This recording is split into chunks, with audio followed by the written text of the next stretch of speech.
Entonces vino a mí la palabra del Señor diciendo: oh hijo de hombre, si una tierra peca contra mí, cometiendo grave infidelidad, y yo extiendo sobre ella mi mano y quebranto su sustento de pan, y le envío hambre y extermino en ella hombres y animales, si en medio de ella estuvieran estos tres hombres, Noé, Daniel y Job, por su justicia ellos librarán solo su propia vida, dice el Señor Dios. Si yo hago pasar fieras dañinas por la tierra, y éstas la privan de sus habitantes, y ella queda desolada, de modo que no haya quien pase por ella a causa de las fieras, si estos tres hombres estuvieran en medio de ella, vivo yo, que ni a sus hijos ni a sus hijas librarían, dice el Señor Dios. Ellos solos se librarían, pero la tierra sería una desolación.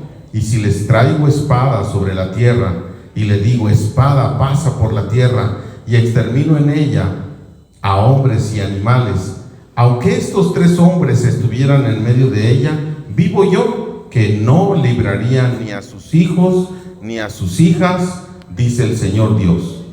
Ellos solos se librarían. Y si envío peste sobre la tierra, y sobre ella derramo mi ira con sangre, para exterminar en ella a hombres y animales, aun si Noé, Daniel y Job estuvieran en medio de ella, vivo yo, que no libraría ni un solo hijo ni una sola hija, dice el Señor Dios. Ellos por su justicia librarían solo sus propias vidas, porque así ha dicho el Señor Dios. Con mayor razón, si yo envío mis cuatro juicios terribles, espada, hambre, fieras dañinas y peste contra Jerusalén, para exterminar en ella a hombres y animales. Sin embargo, he aquí todavía quedarán en ella sobrevivientes, hombres y mujeres, que serán sacados fuera. He aquí que ellos saldrán a ustedes y verán su conducta y sus hechos, y serán consolados del mal que habré traído sobre Jerusalén, de todas las cosas que habré traído sobre ella. Ellos los consolarán cuando vean su conducta y sus hechos, y conocerán que no es sin causa todo lo que habré hecho en ella, dice el Señor Dios. ¿Qué pasó? ¿De Windows? ¿Y por qué le dijiste que sí a la actualización? ¿La puedes cancelar?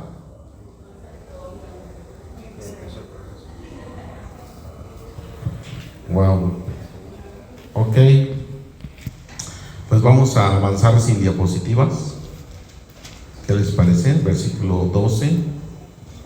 Y estamos hablando entonces de... Continuamos en Ezequiel. Estamos en toda una serie de mensajes sobre el juicio de Dios a un pueblo llamado Israel. Y de esta manera hemos visto varios aspectos y seguiremos viendo varios aspectos dentro del juicio. Hablamos de por qué Dios hace juicios, de por qué Dios extermina ciudades. Lo ha hecho a través del diluvio, lo ha hecho a través de fuego en Sodoma y Gomorra, ¿verdad? Meteoritos cayendo, emitiendo juicios. Lo ha hecho a través de un pueblo de Israel, cuando tomaron la tierra de Canaán, ¿se acuerdan? Cuando llegaron a conquistar con Moisés, muere, y luego viene el sucesor de Moisés, ¿cómo se llama?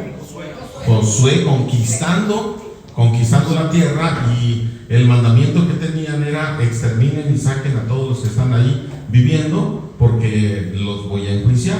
Entonces Dios utiliza agua, utiliza meteoritos, utiliza naciones, y en este caso dijimos que Dios está utilizando a una ciudad, bueno, a un imperio llamado Babilonia, para traer juicio sobre su propio pueblo. Entonces estamos hablando de un padre que tiene un hijo, y que ese hijo se portó mal, desobedeció a más no poder. Dios, con su misericordia, con calma, le aconsejó, le dijo: no lo hagas, no te vayas por ese camino.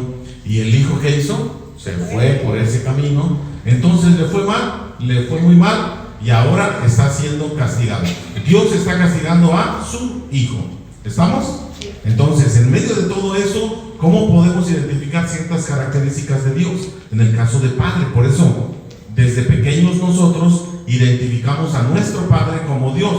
Nuestro padre humano biológico tiene esa identidad en los niños de Dios, ¿vale? Por eso los niños tenemos a nuestros padres como Dios.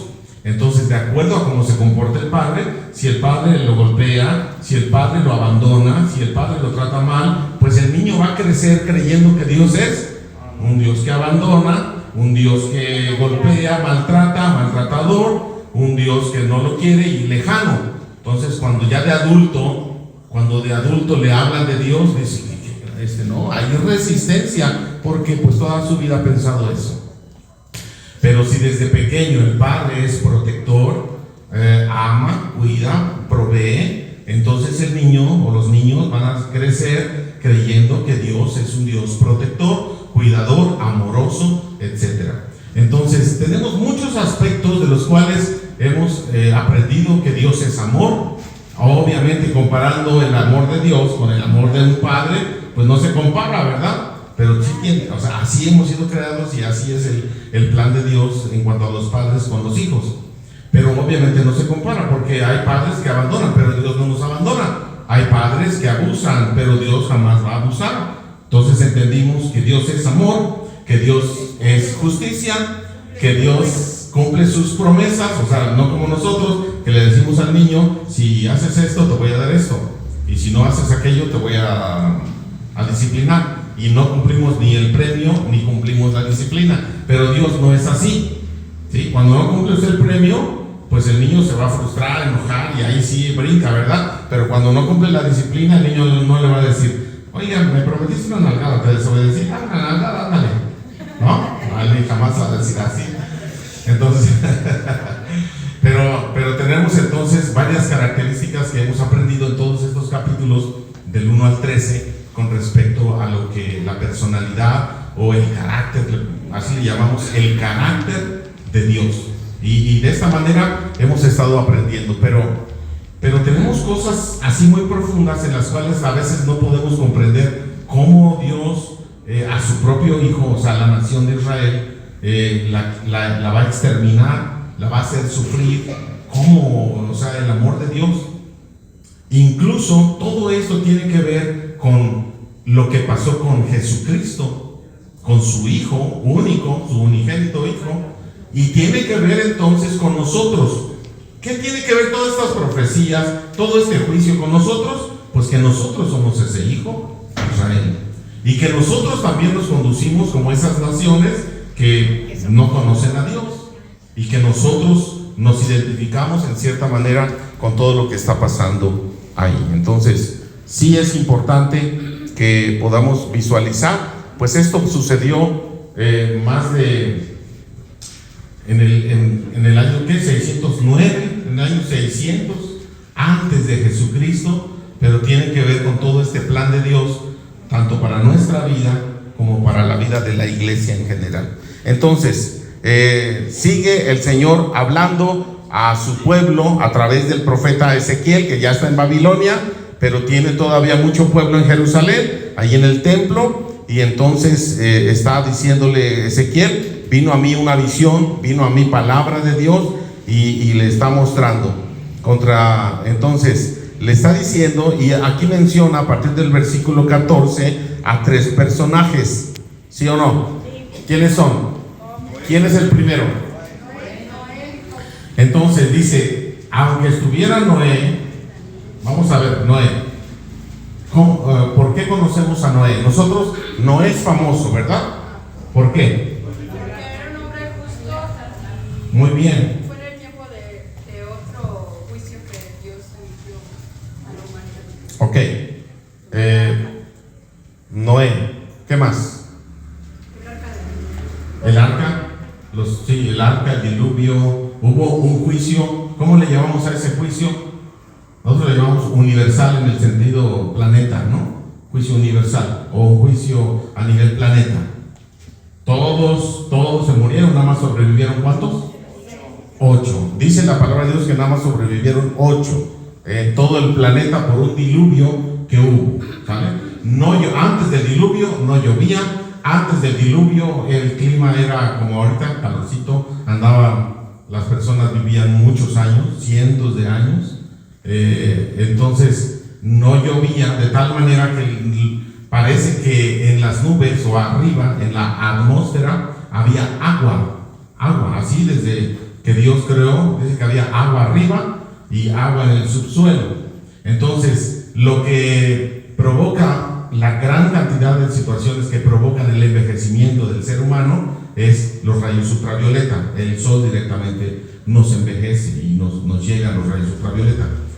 Parece que antes de Noé, antes del diluvio, la gente vivía muchos, cientos de años, porque había una capa de agua que no permitía que pasaran los rayos del sol como ahora. Por eso cuando sucede el diluvio, 40 días y 40 noches, dice que se abrieron las compuertas de, ¿qué dice? De los cielos.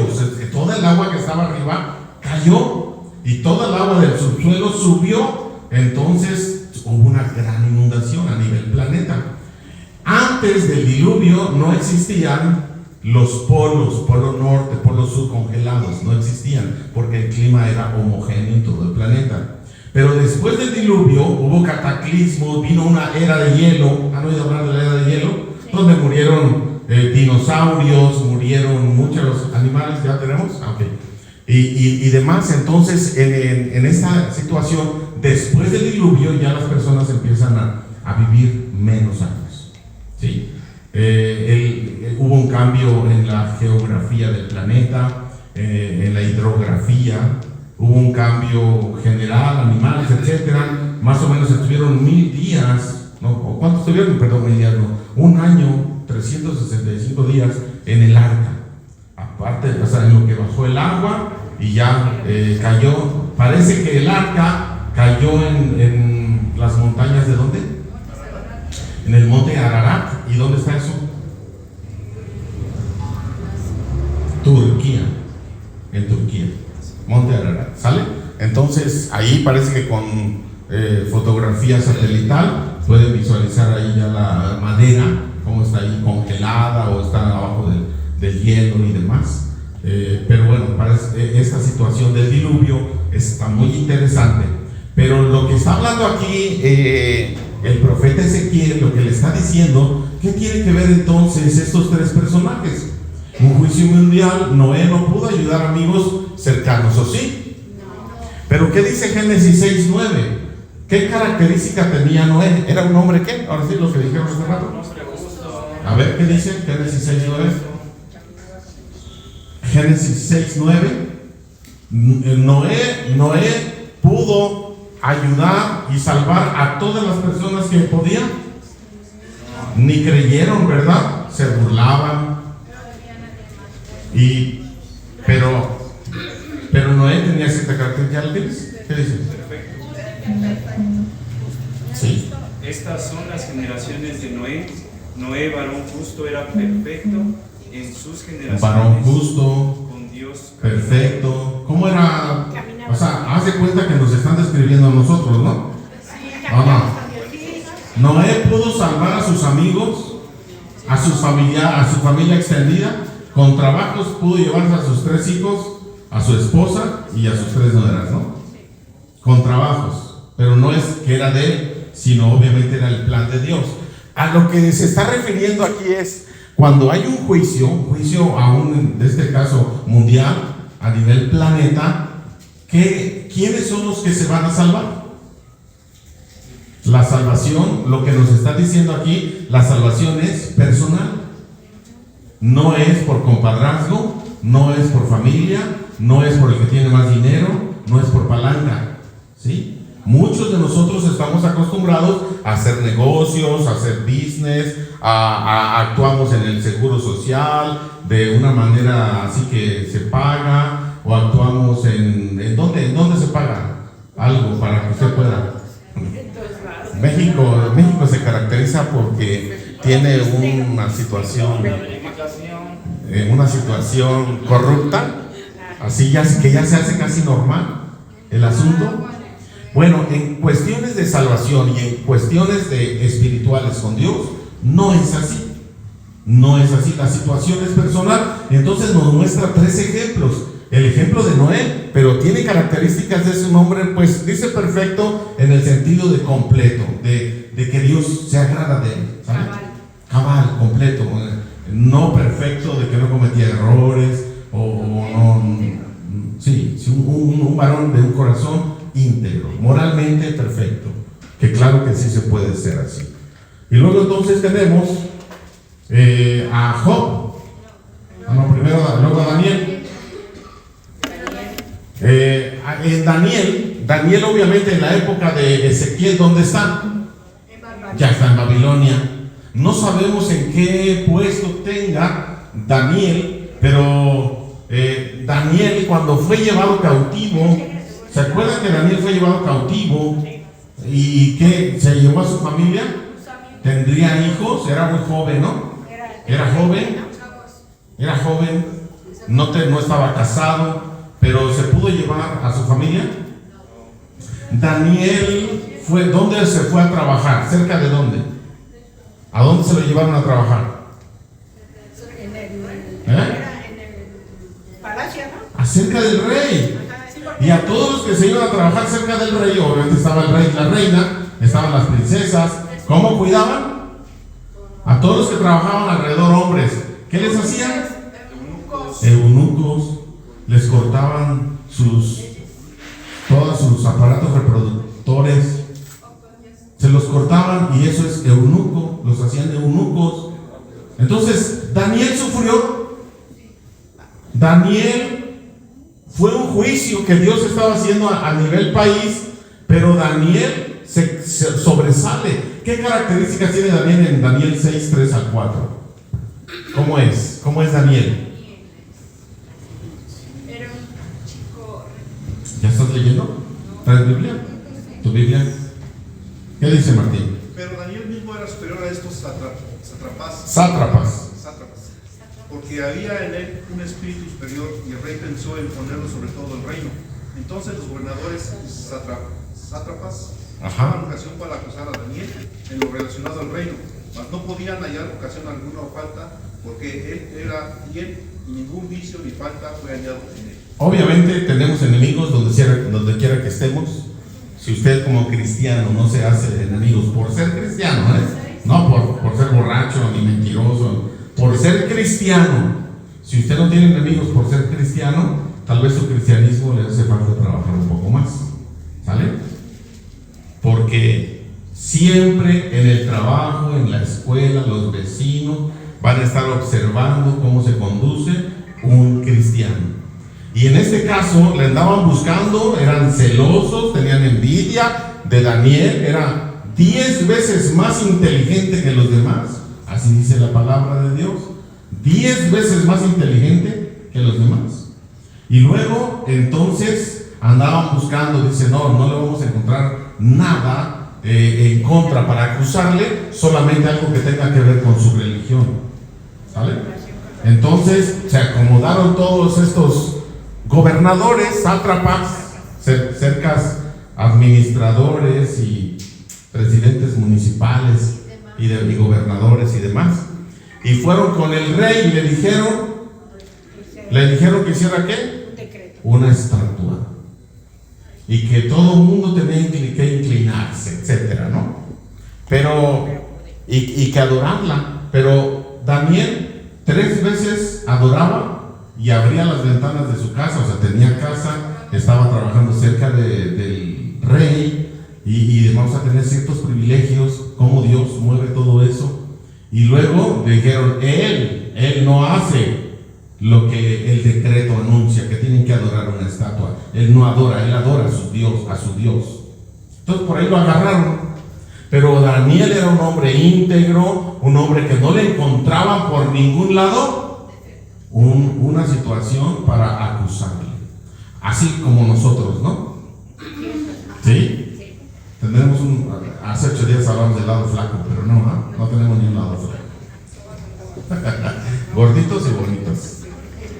Entonces tenemos a un juicio universal con Noé, a un juicio nacional aquí con Daniel, pero características que coincidencia, será coincidencia que se describe de ellos como que no eran hombres íntegros delante de Dios. Y luego tenemos a Job. Y aquí ya pues se reduce, Dios no hizo un juicio a nivel país, sino fue a nivel familia.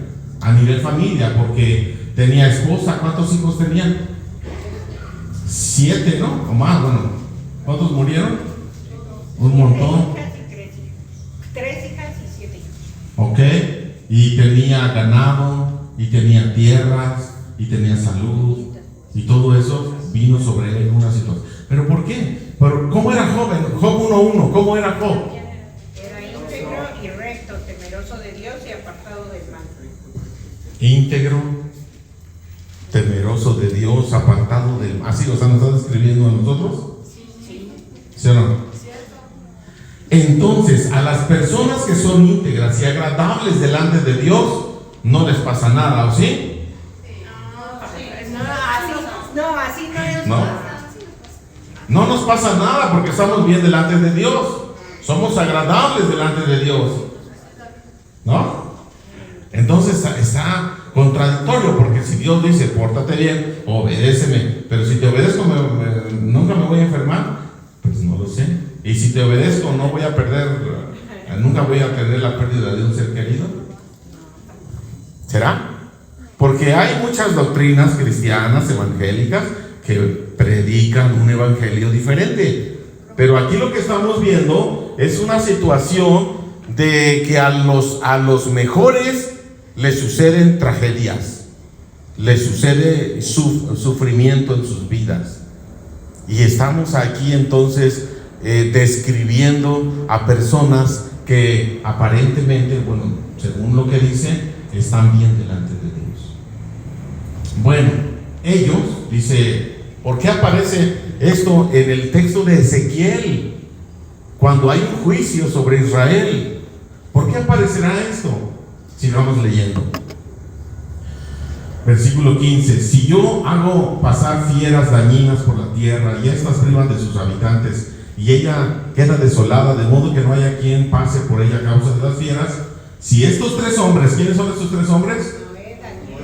Estuvieran en medio de esa crisis, de esas fieras, vivo yo que ni aun sus hijos ni a sus hijas librarían, dice el Señor Dios. Ellos solos se librarían, pero la tierra sería una desolación. A ver, entonces aquí, cuando decimos que la salvación con Dios, la relación con Dios es personal, ¿qué se le viene a la mente? Cuando usted dice, ¿eres cristiano, Luis? ¿Tienes un hijo que se llama Daniel? Él también es cristiano porque tú eres cristiano. ¿Sí o no? Manuel, tú tienes un hijo que se llama David. Tú eres cristiano. Obvio, por consecuencia, David también es cristiano. ¿Es correcto? Claro que no. Claro que no, porque la salvación es personal. Es una relación con Dios personal que qué triste es que fracasemos en el aspecto de nuestros hijos. Que nosotros estemos pensando que estamos bien delante de Dios, pero nuestros hijos están perdidos. El mayor fracaso que pudiera tener un padre, aunque tenga a su hijo doctorado, maestría, sea el hombre más próspero y rico y famoso de la tierra, pero si no tiene a Dios y el padre es cristiano, es el peor fracaso que tiene. Entonces necesitamos nosotros ubicarnos en este sentido. ¿Por qué? Entonces Ezequiel está diciendo, ellos solo se librarían. ¿Por qué se librarían ellos? Por la descripción que estamos viendo, cómo eran. ¿Cómo era el corazón de Job? ¿Cómo era el corazón de Noé? ¿Cómo era el corazón de Daniel? En medio del sufrimiento decidieron poner su confianza en Dios. No estaban con quejas, no estaban con una situación de depresión, no estaban con una situación ahí de tristeza o de autoconmiseración. En medio de las crisis que vivieron, dice la palabra de Dios, ellos la libraron, pero sus hijas y sus hijos, ¿qué pasa con ellos? 17. Y si les traigo espada sobre la tierra y le digo espada pasa por la tierra y exterminio en ella hombres y animales, aunque estos 3 hombres estuvieran en medio de ella, digo yo que no librarían ni a sus hijos ni a sus hijas, dice el Señor Dios. Ellos solos se librarían, pero ¿por qué ellos pudieran librar de la mano de Dios a los hijos o a la familia o al ser querido? ¿Podrían ellos librar de la mano de Dios? ¿Qué significa? Otro significado, que cuando Dios emite un juicio, ni aunque tú quieras intervenir por tus hijos, no se va a poder, porque cada quien es responsable. Entonces, tenemos a un Dios muy estricto, tenemos a un Dios muy cruel, tenemos a un Dios que está pidiéndonos más de lo que nosotros podemos hacer. ¿Será? 19. Y si envío peste sobre la tierra y sobre ella derramo mi ira con sangre para exterminar en ella hombres y animales, aun si Noé, Daniel y Job estuvieran en medio de ella, vivo yo que no librarían ni un solo hijo ni una sola hija, dice el Señor Dios. Ellos, ¿por qué? Justicia librarían solo sus propias. Ahora, ¿cómo usted puede estar seguro de que usted sí la libraría? Vamos a suponer, estamos hablando de la segunda venida de Cristo. Vamos a suponer que llega hoy, en este momento. ¿Quién la libraría? Por su justicia. Dice la palabra de Dios que somos justificados por la sangre de Cristo. ¿Cómo? ¿No eres justo? Sí. Ah, bueno, ¿tú sí eres o no eres? Sí. Ah, amén. O sea, nunca vas a decir sí. Amén. Por eso, si nos guiamos, ¿Somos justos o no somos justos? justificados por la sangre de Jesús. Por Cristo somos justos, justificados. ¿Y la libraríamos? Porque somos cristianos, porque somos hijos de Dios. Por eso la libraríamos. Nos vamos con Dios en este momento. Él viene en las nubes y se lleva a su iglesia. ¿Nos vamos todos o quién se queda? ¿Quién se queda? O sea, el que dice amén, no, ese sí se queda. Sí. Luego se evidencia, ¿no? ¿Quién? O sea, ¿está seguro usted de que en este momento se va? Porque dice Job, Daniel, ¿y quién más? Y Noé la libran por su justicia. ¿Usted la libra? ¿Por la justicia de Cristo? Sí, pero o sea, ¿está seguro o no está seguro? ¿La justicia de Cristo está muy clara en su vida o no? ¿Qué se necesita? ¿Qué se necesita entonces para poder estar seguro? Creer en Cristo, Creer en la palabra, arrepentirse de sus pecados, creer en Jesucristo caminar con Dios. y obedecer. ¿Sale? Ay, está difícil, ¿no? Sí, sí creo y me arrepiento, pero obedecer, ¿qué?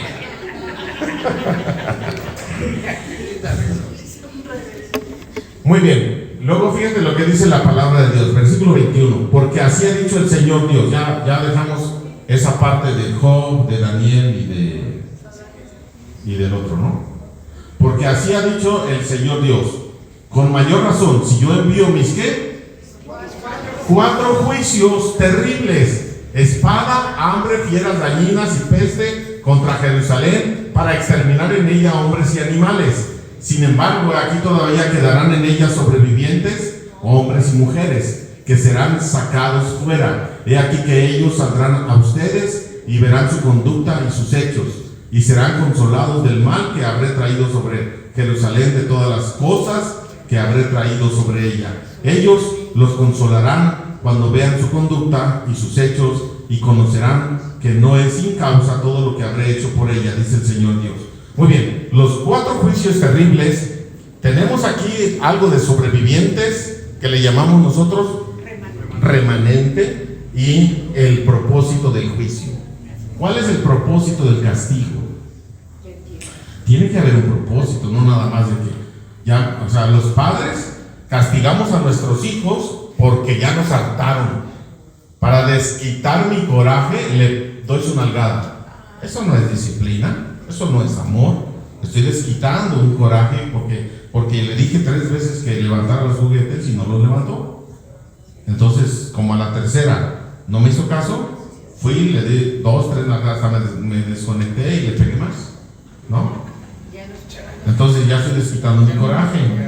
Ya no es disciplina, ya no es amor, ya no tiene un propósito de que el niño crezca, entienda y pueda el niño comprender que necesita obedecer. Bueno, pero aquí el juicio de Dios tiene un propósito, tiene propósitos. Muy bien, pero vamos antes de eso, a ver, tenemos una situación de 4 juicios terribles. Si yo envío mis 4 juicios terribles, ¿cuáles son? ¿A qué se le viene a la mente con los 4? ¿Será? A ver, ¿cuáles son, Miguel? A ver, Miguel. El primer jinete llega en un caballo blanco. ¿Qué representa? Miguel.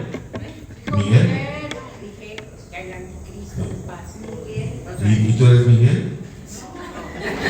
Entonces, estoy escuchando a Miguel y tú te metes en la plática entre Miguel y yo. Te vas a quedar, A ver, Miguel, el primer jinete de los 4 jinetes del Apocalipsis, capítulo 6, dice que es un caballo blanco.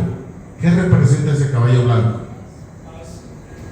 Ajá, bueno, el blanco, el color blanco, la paz. Pero es porque representa al anticristo. Ajá, ¿por qué?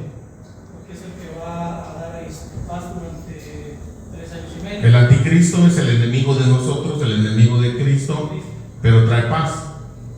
Entonces, ¿cómo se le llama? Engaño, un imitador que trae apariencia y que engaña. Va a engañar al mundo. El anticristo va a engañar al mundo, no nomás a nosotros. Bueno, a nosotros no, al mundo lo va a engañar, ¿no? Entonces, el segundo caballo, ¿qué color es? ¿Ya te vas a matar? Ya te quitó la inspiración. No. Ya se va a arrepentir porque no sé si el Señor viene. A ver, el segundo caballo de los 4 de Apocalipsis, Martín. ¿Qué color es bermejo para los nuevos? Color rojo que representa guerra. Entonces aquí 4 juicios terribles. Primero es espada. Bueno, hablando de ese blanco como anticristo, pero luego vienen ciertas cosas ahí. Rojo que representa ¿qué? Guerra, la espada, ¿verdad? Sangre, la sangre, el rojo. El tercer caballo que representa después de la guerra, consecuencia de la guerra, hambre, muerte, hambre, escasez y demás, ¿verdad? Después de la guerra, que vienen aquí hambre, fieras dañinas y pez. Bueno, eso de fieras dañinas, ¿a qué se referirá? ¿De qué se tratarán las fieras? Porque también allí Apocalipsis habla de las fieras, ¿no? Precisamente en ese caballo. Bueno, que después del caballo, ¿qué fue? Negro. Luego sigue el último, caballo amarillo, que representa muerte, ¿verdad? Muerte. Ya la muerte por todas las consecuencias de lo que ha habido ahí. Entonces, juntamente con ese, ahí mismo en Apocalipsis dice fieras, ¿no, Martín? Las fieras de la tierra. Entonces, espada, hambre, fieras, peste contra Jerusalén. Es lo que dice Apocalipsis capítulo 6. ¿Sí o no? Ha parecido, muy parecido. Ezequiel y Juan están siendo inspirados por el Espíritu Santo, pero están hablando de estos 4 juicios terribles. Ahora, entonces, el Señor está haciendo como un resumen, diciendo, si yo mando esto, si yo mando aquello, ¿quién se librará? Estos hombres de renombre se libran por su justicia, por sus hechos, porque ya conocemos la historia, porque ya vimos que ellos le creyeron a Dios. Y luego el Señor dice, bueno, muy bien, entonces, si yo mando mis 4 juicios terribles sobre el planeta, sobre una familia, sobre todo el planeta o sobre un país, si yo mando todo esto, el Señor dice, sin embargo aquí todavía quedarán en ellos, ¿qué? Sobrevivientes. Entonces, si conectamos esto con el Apocalipsis, estaríamos hablando de una época donde Dios enviará juicios. ¿Se acuerdan las trompetas? ¿Se acuerdan de las copas? De 7 copas, 7 trompetas, que sucederán después de que la iglesia se vaya, ¿sí? La iglesia va a sufrir persecución, pero luego viene el juicio de Dios. El juicio de Dios del que está hablando Ezequiel para su pueblo es el juicio de Dios que está hablando para el mundo, es el juicio de Dios que puede venir para nosotros o nuestra descendencia. Y entonces dice que al final de todo eso tendremos sobrevivientes. ¿Quién habitará en el milenio? ¿Quién habitará en el milenio? ¿Dios hará una nueva creación humana? ¿A un nuevo Adán y a un nuevo Eva? ¿A una nueva Eva?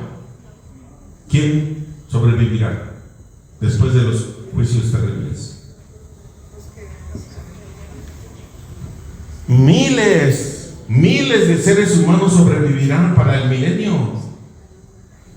El remanente, esos que han de quedar creyendo todavía, que no se marcaron con el 666 y demás cosas, pero habla en general y en lo particular.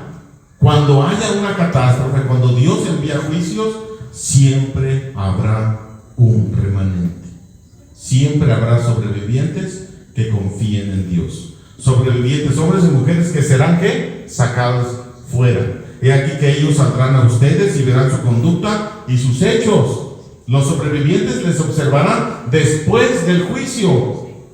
Después del juicio, por eso hay un propósito. Si usted ve a su niño que lo disciplina, que el niño sufre por la disciplina, que el niño llora, el niño tiene que ser mejor. Y los que están alrededor van a decir, qué bien educadito tiene su niño. Qué obedientes son sus hijos.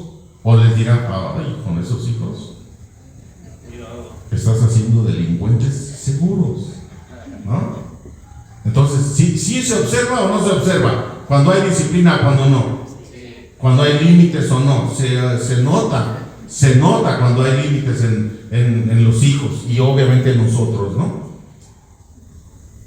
Dice, y serán consolados del mal que habré traído sobre Jerusalén, de todas las cosas que habré traído sobre ella. Y el 23, ellos los consolarán cuando vean su conducta y sus hechos, y conocerán que no es sin causa todo lo que habré hecho en ella, dice el Señor Dios. El propósito siempre tiene un propósito que va a edificar. ¿Qué dice el apóstol Pablo? Todas las cosas, ¿qué dice?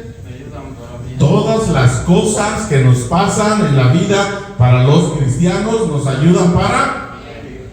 si tú estás viviendo una situación difícil, déjame decirte que Dios está permitiendo eso porque te va a ayudar para bien. Pero hay una frase al final. ¿Qué dice esa frase? ¿Para quién? Para los que le aman. Para los que le aman. ¿Y quiénes son los que le aman según Juan 15? ¿Quiénes son los que aman a Dios? Los que obedecen. Los que obedecen, aquel que me obedece es el que me ama. ¿No? Y el que me ama será amado por mi Padre. Así que el amor de Dios está condicionado. Dios es amor y ama a todos por igual. No es cierto.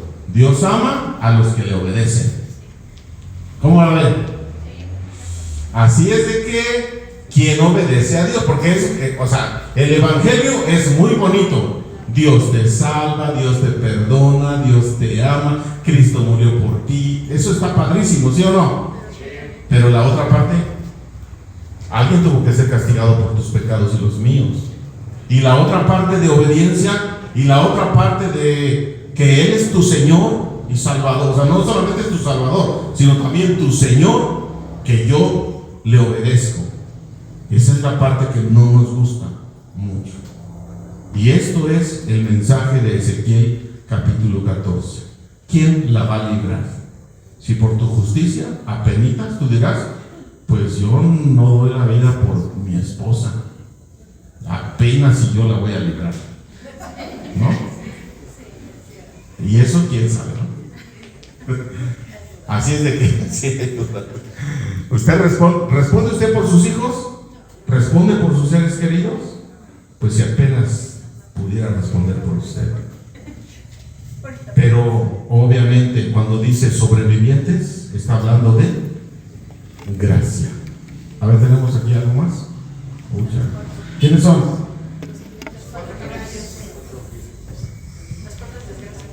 Ahí están los 4 jinetes. ¿Será algo bonito? Porque ya es juicio. Ya estamos hablando de un juicio. Y el juicio, ¿a quién le gusta? Como dice Hebreos, ¿no? ¿Qué dice Hebreos? ¿Qué es 12? Hebreos 12, del 5 en adelante. Dice, ninguna disciplina o castigo al presente parece ser causa de ¿qué? De gozo, de alegría. A ver, cuando le están disciplinando, cuando se está sufriendo una crisis, ¿está riéndose? ¿No, verdad? No, dice, así dice, ninguna disciplina al presente parece ser causa de gozo. Pero cuando termina, cuando ya usted la libra, dice, da fruto de justicia para los que en ella han sido ejercitados. Así es, ese es el evangelio. Ese es el evangelio completo. ¿Sí dice así? Y bueno, es otra versión que dice: ninguna disciplina resulta agradable a la hora de recibirla. Ajá. Al contrario, es dolorosa. Es dolorosa. Después produce la apacible cosecha de una vida recta para los que han sido entrenados. La cosecha de una vida recta a quienes han sido entrenados en ella. Comentarios finales, ya acabamos. Comentarios finales de este tema.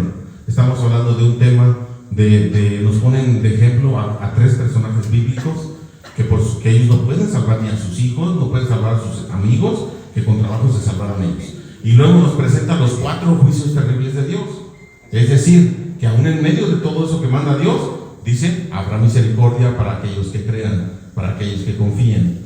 Y la pregunta es, ahora sí, ¿seré yo, maestro? ¿No? ¿Comentario final? Oh, están callados hoy. Martita, ahora sí. Es que habló de los hijos, por eso no le queremos hablar. Oh. Pastor, en esa parte de que decía usted, no podemos llevarnos a la familia extendida, o sea, no podemos llevarnos a nadie, sí. ¿no? Entonces, hoy nuestro trabajo es hablarle a las personas, a las que más podamos, para que ellos puedan tener la oportunidad de creer o no creer. De conocer, sí. Porque si conocemos la historia de Job, primero fueron sus hijos. Porque ellos estaban haciendo las cosas mal y por más que los purificaban. ¿Y tú sabes que lo estaban haciendo mal? Bueno, porque ahí ¿Quién te lo dijo? dice que los purificaba. Estaban en la fiesta, pero no dice que estaban haciendo cosas malas. Que los purificaba y que hacía holocaustos a Dios. Sí. Y ni así los pudo salvar. Y así. Entonces hoy lo que tenemos que hacer es. Y qué triste, ¿verdad? Qué triste que cuando venga el Señor será ahí la desesperación. O padres, estamos preocupados por nuestros hijos para que ellos conozcan de Dios. ¿Qué estamos haciendo? O sea, ¿cómo demuestras ese dolor, aflicción, preocupación por tus hijos? ¿Cómo lo demuestras? ¿Con un modelo de vida correcto? Orando por ellos, invitándolos. Sí, estorbándoles, ¿no? Estorbándoles. ¿Alguien levantó su mano por acá? ¿Tú, Laura, habías levantado la mano? ¿No? ¿Nadie? Vamos a hablar. Manuel. Que es una realidad, hermano, que hay en el planeta Tierra seres humanos que aman y otros que no aman a Dios. ¿A qué grupo vamos a pertenecer? Sí. Y por otro lado, creo que Dios fue muy tajante al determinar quién verdaderamente amaba a Dios, ¿no? Sí. Y dice Juan 14:21, el que tiene mis mandamientos y los practica, los hace. Ese es el que me ama. El que me ama. Ese es el que me ama. ¿Quién ama a Dios? El que obedece. No diga amén. El que obedece es la respuesta. ¿Quién ama a Dios? El que le obedece. Y ahí sí diga, ¿seré yo? A ver, ahora levanta su mano. ¿Quién obedece a Dios? Amén. Qué obedientes me salieron. No. De seguro pertenecen a Unifam Coacasco, la mejor iglesia que existe. Vamos a orar. Padre, te damos gracias por esta oportunidad que nos das de reflexión en este capítulo. Hay muchas cosas por meditar, hay mucho que analizar en nuestra propia vida, porque tú nos estás confrontando.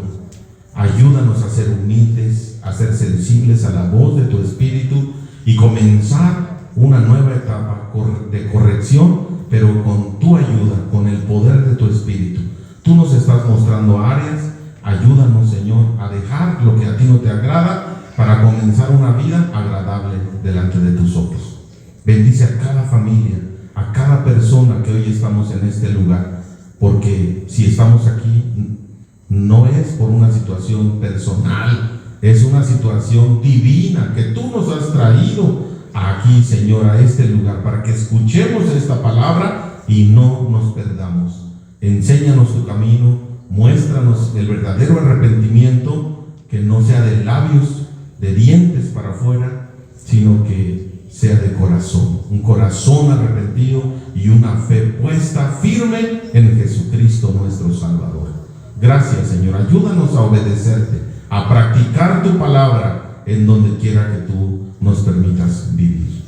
También te rogamos, Señor, que bendigas los diezmos, las ofrendas que han de levantarse. Te ruego que permitas que seamos buenos mayordomos, buenos administradores de los recursos que tú nos das día con día. Gracias, Señor, porque hasta aquí tú nos